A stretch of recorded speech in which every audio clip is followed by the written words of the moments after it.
Hey guys, today I'm going to share a super interesting story that will blow your minds.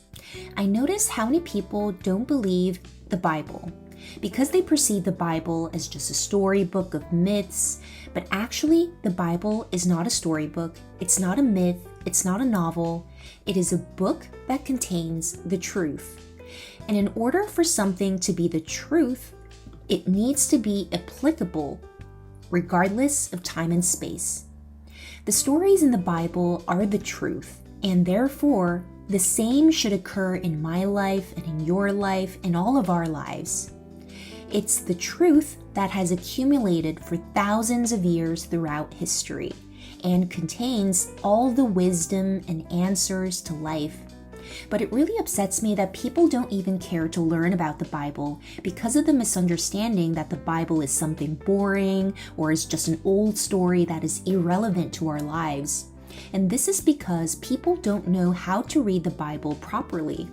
And so today, I'll tell you about one of the things you should always keep in mind when reading the Bible. This is one of the very basic but super important things that you must know when you read the Bible. So let's look at a passage in 1 Kings chapter 17. Now Elijah the Tishbite said to Ahab, "As the Lord, the God of Israel, lives, before whom I stand, there shall be neither dew nor rain these years, except by my word." And the word of the Lord came to him, "Depart from here and turn eastward and hide yourself by the brook Cherith, which is east of the Jordan. You shall drink from the brook, and I have commanded the ravens to feed you there." So he went and did according to the word of the Lord. He went and lived by the brook Cherith, that is east of the Jordan. And the ravens brought him bread and meat in the morning, and bread and meat in the evening, and he drank from the brook. And after a while, the brook dried up because there was no rain in the land. This took place 2,900 years ago from today in northern Israel, which was then ruled by King Ahab. And according to the Bible, he was one of Israel's worst kings. He disobeyed the God of Israel and started worshiping other gods. And under King Ahab's rule, the people of Israel started to forget about their God and started worshiping false idols, which is something God had always forbid them to do. And so what God did was God sent the prophet Elijah to King Ahab to warn him. Elijah confronted King Ahab and told the king that God would punish him for his sins and that he should return to the Lord. And as you can imagine, this angered King Ahab, and he tried to get a hold of Elijah and kill him. And so God told Elijah, "Depart from here and go hide by the brook." And before departing, Elijah declared, "The rain will not come before I say so."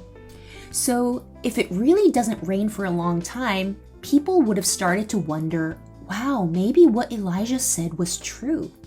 And so after declaring that there will be no rain from now on, Elijah went to hide by the brook Cherith. And God told Elijah, "You will drink water from the brook, and I will command ravens to feed you bread and meat." And this went on for a period of 3 years and a half. Elijah hid in the brooks for 3 years and a half, and the rain didn't come for this long. So people would have started thinking what Elijah said was true. So let's break this story down into 3 parts. God ordered ravens to feed Elijah every morning and evening, so no lunch, and the menu was bread and meat. Wow, how cool is that? God using birds as a delivery system to deliver food for Elijah. So many people, including renowned scholars, see this story as one of the most remarkable miracles in the Bible. Imagine this, ravens flying to you and dropping the bread and meat that they were holding in their little beaks in front of you for you to eat it. Wow. But would you want to eat that? It would gross me out a little bit. Why did God, out of all the birds, send ravens to feed Elijah? And why only breakfast and dinner? Why not lunch? And why only bread and meat? So many questions and doubts come to mind when we hear the story, because it seems like a made-up story or a myth, but the Bible is not a myth. It contains the truth, which means that the same should occur in our own lives. But would this kind of thing happen to me living in the modern day? No. Then what does the story in the Bible have anything to do with me? This is why, if you don't know how to see the Bible properly, you cannot understand and come to know God. So a really important point here. Number one, when you read the Bible, you must consider the time period in which it was written. The Bible is God's words, but was written down by humans, and this is something that happened 3,000 years ago. And so we must think from the perspective of someone who lived 3,000 years ago. And number two, you should always keep in mind that the Bible is written in analogies, parables, and metaphors. So let's go back to Elijah's story once again with these 2 points in mind. First, consider the historical context. Imagine for a second that I'm Elijah. I told the king that he is in the wrong, and now the king is trying to kill me. God told me to go hide by the brook, so I went and hid there. God told me that he will send ravens to bring me bread and meat every morning and night, and so I'm waiting for the raven to come. But there isn't any sign of raven, and instead, I hear the noise of people. So I hid in the bush and watched from there. It was the idol worshippers who had come to perform rituals. And if you've seen these types of rituals, they always serve the best choice foods to the gods. So Elijah's talking to himself, oh, those idiots, they're still worshiping false gods instead of the Lord. So Elijah stayed hidden until they left. Still no signs of ravens, and getting super hungry.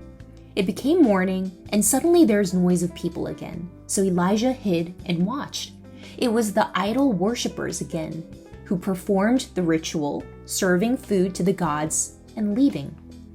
Elijah thinks, when will they come to their senses? Oh, you wrongful people, they're just like animals, they're just like ravens. Huh? Then it hit him. They were the ravens. Those idol worshippers were the ravens. Think about it. When anyone sees a raven, no one sees it as a beautiful creature. It's an omen in the East and also in the West. It symbolizes death and dead bodies. And even in the Bible, ravens are referred to as unclean animals. Then why did God choose to send ravens to Elijah? God is the king of analogies.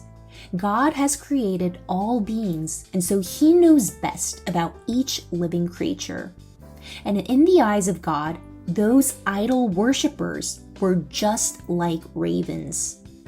And so Elijah came to this realization. Oh, God said he would send me ravens, but in real life, it actually meant that he would feed me through the idol worshippers. Think about it, it was 3,000 years ago when people were super sensitive about the weather and natural phenomenon, especially in a time of drought.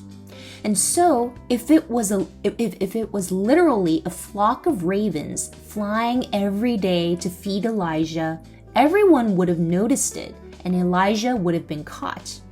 But Elijah stayed hidden there for 3 years and a half. So God had actually hidden Elijah in the most perfect spot where he could stay hidden while being able to drink water and eat the food that was served by idol worshippers. Again, the truth is something that can occur to anyone regardless of time and space. If we interpret the Bible this way, this kind of thing can happen to any of us because it's so natural.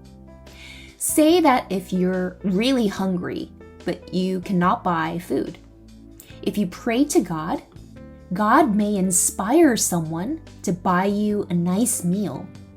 If you're someone looking for a job and you earnestly pray to God, God may inspire someone who will connect you to a company that might hire you. God works through many ways, but God works mainly through people. So if you remember the story, you can try practicing it in your own life and see for yourself that this story was actually something that happened in a very natural and probable way and is something that can happen also in your own life. But God literally ordering birds to deliver food to someone every day for 3 years will never happen. Not now, not then, not ever. But people who read the Bible literally, word by word, will have a hard time believing in God and the Bible because it's so hard to believe in this kind of miracle. But actually, the stories in the Bible are only so natural and completely believable only if you read them the right way through the right lens.